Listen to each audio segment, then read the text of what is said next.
A short time ago, the United States military began major combat operations in Iran. Our objective is to defend the American people by eliminating imminent threats from the Iranian regime.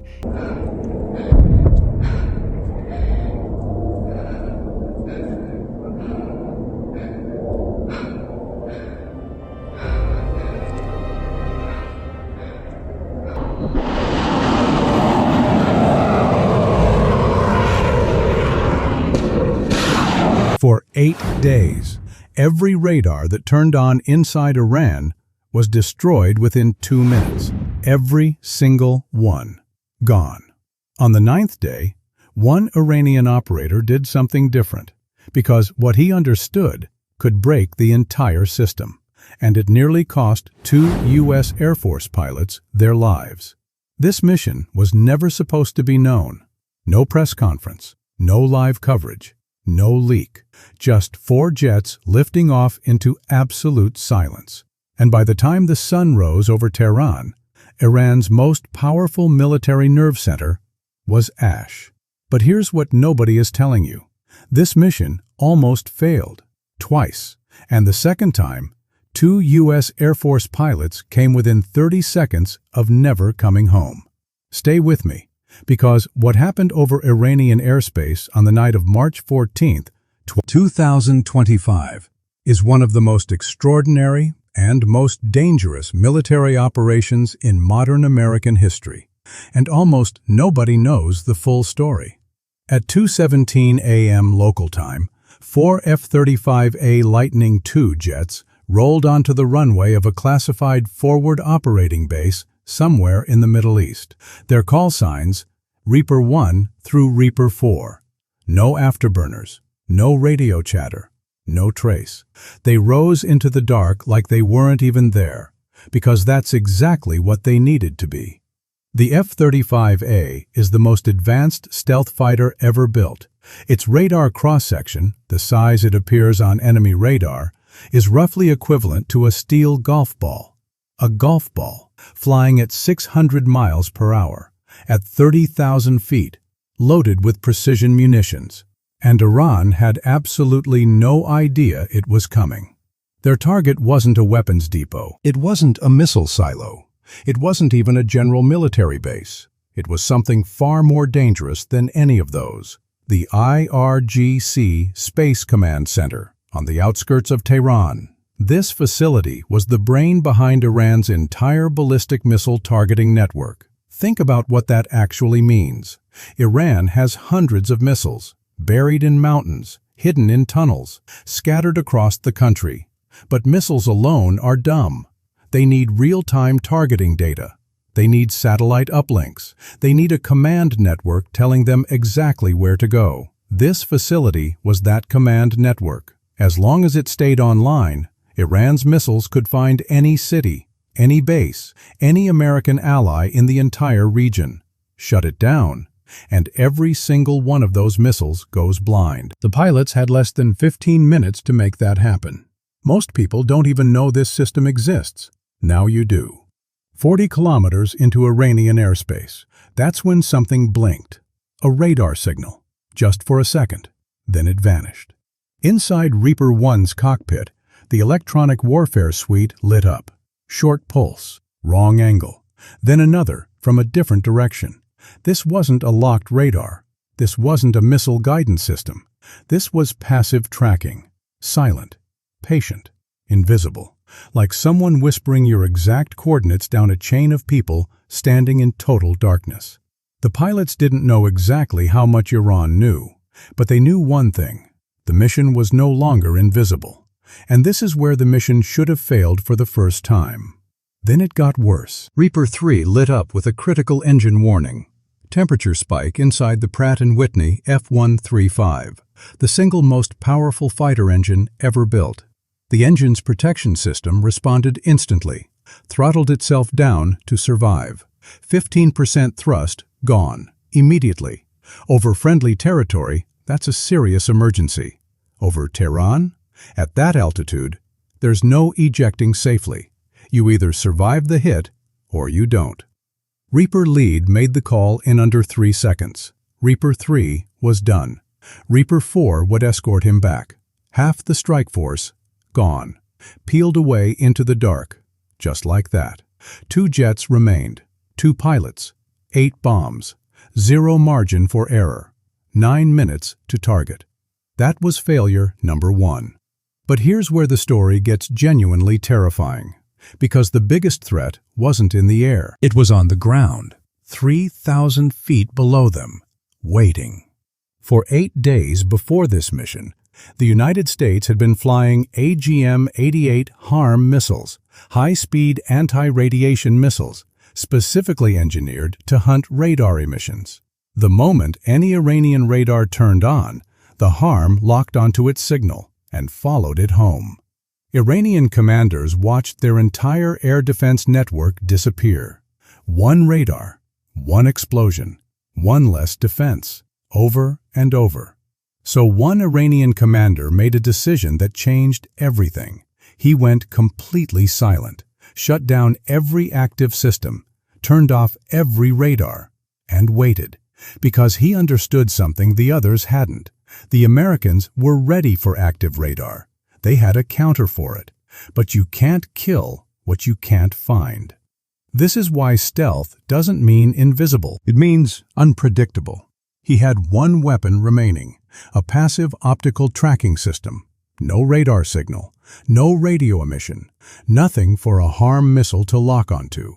Just cameras, pointed at the sky, silent, patient, waiting for exactly this moment. At 35 kilometers out, his system caught something. 2 heat signatures, faint, almost nothing, but real, moving in a perfectly straight line toward Tehran. He had found them.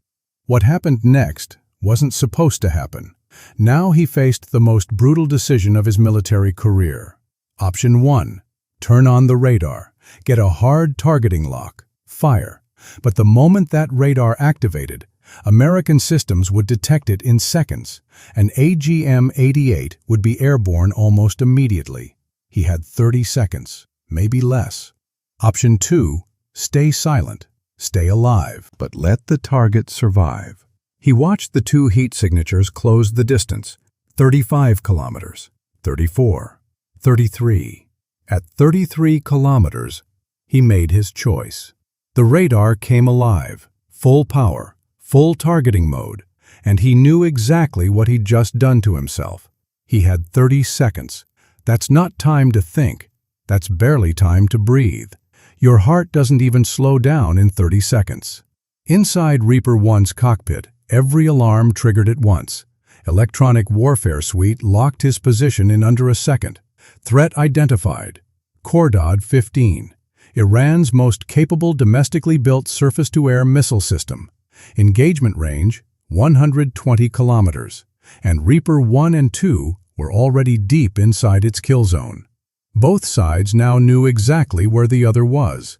This is the moment everything hinged on. The Iranian commander worked fast. His screen kept breaking apart.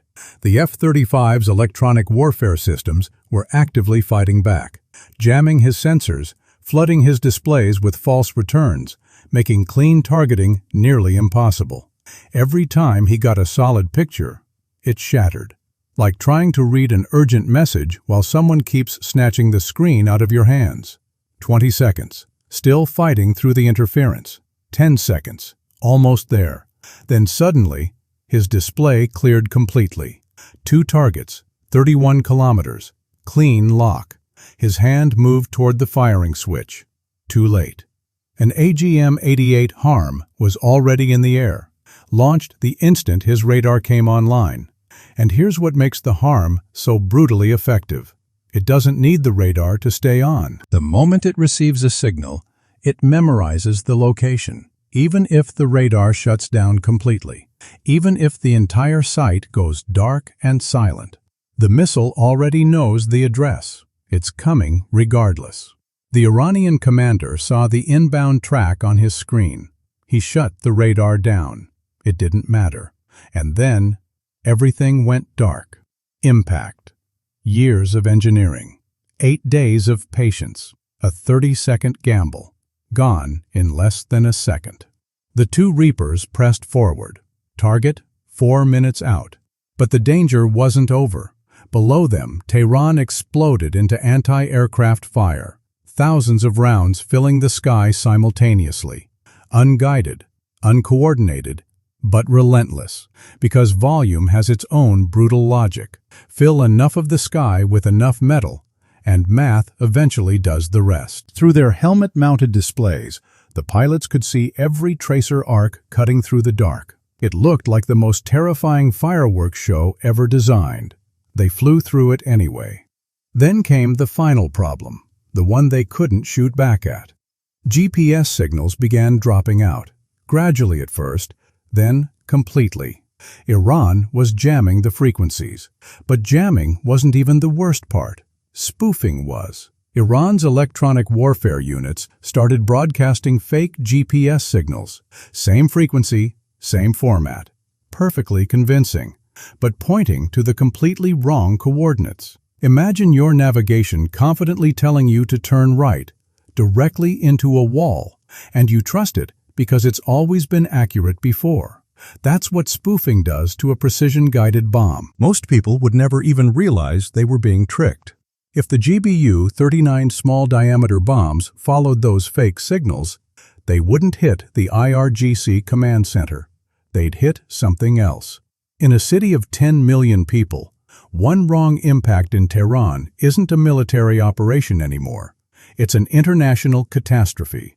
Would you have taken that risk? The pilots had no choice.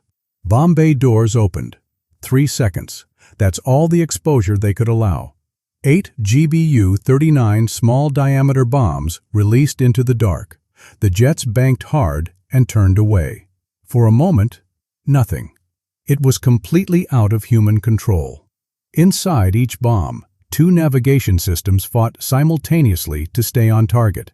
GPS being actively jammed and spoofed. Inertial navigation uses internal accelerometers and gyroscopes, requires no external signal. But inertial navigation drifts. The longer it runs without external correction, the more error accumulates. 5 meters off target, then 10, then 20. And 20 meters in a dense urban environment is the difference between a legitimate military strike and a disaster that echoes for decades. The bombs were flying through electronic noise, error growing with every second. 12 seconds to impact. Then, a signal broke through. Encrypted, authenticated, impossible to replicate. Military M-code GPS, a frequency reserved exclusively for U.S. military systems, broadcasting on a band Iran's jamming equipment couldn't effectively touch. The bombs received it, and corrected hard. Trajectories adjusted in real time. Error margin collapsed from 20 meters to under 3.12 seconds, 11.10. Each second, the correction tightened further. Each adjustment smaller and more precise than the last. Then suddenly, target locked. Impact. First bomb. Antenna array on the roof. Satellite uplinks severed instantly. Second bomb. Primary control room. Missile targeting feeds offline. Third and fourth, structural collapse. In under 10 seconds, a billion-dollar system built over a decade, the backbone of Iran's entire missile guidance capability, collapsed. 500 kilometers above Earth, Iranian military satellites kept transmitting targeting data back to the facility. Signals sent, no response. Transmitted again, still nothing, because the address they were sending to no longer existed. 4 bombs, 1 target, less than 10 seconds of impact, and a system Iran spent over a decade building, gone before sunrise. But step back for 1 second. Think about everything that almost broke this mission apart. An engine failure that instantly cut the strike force in half. A radar operator who stayed completely silent for 8 days and nearly got a clean firing solution. GPS spoofing that nearly redirected precision bombs into a populated city. Every single failure point solved, in real time, under fire. This wasn't just a military strike. This was a demonstration of what American air power looks like operating at its absolute ceiling.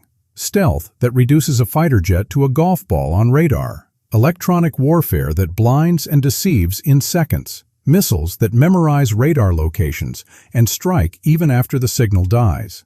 Bombs intelligent enough to reject false GPS and find the authentic signal. Every system is interlocked. Every pilot trained to make irreversible decisions in 3 seconds or less. And here's the part that should genuinely stop you. This mission, this entire, extraordinarily complex operation, almost failed. Twice. Which means somewhere right now, Iranian commanders are studying every second of that night, looking for the one gap, the one moment, the one decision that could have gone differently. And every adversary watching from a distance is doing the same math. For 8 days, every radar that turned on was destroyed. On the 9th day, one didn't turn on fast enough, and next time, it might not recover. If this gave you the full picture most channels won't touch, share it with someone who needs to see it. Drop a comment below and subscribe, because the stories that actually matter almost never trend.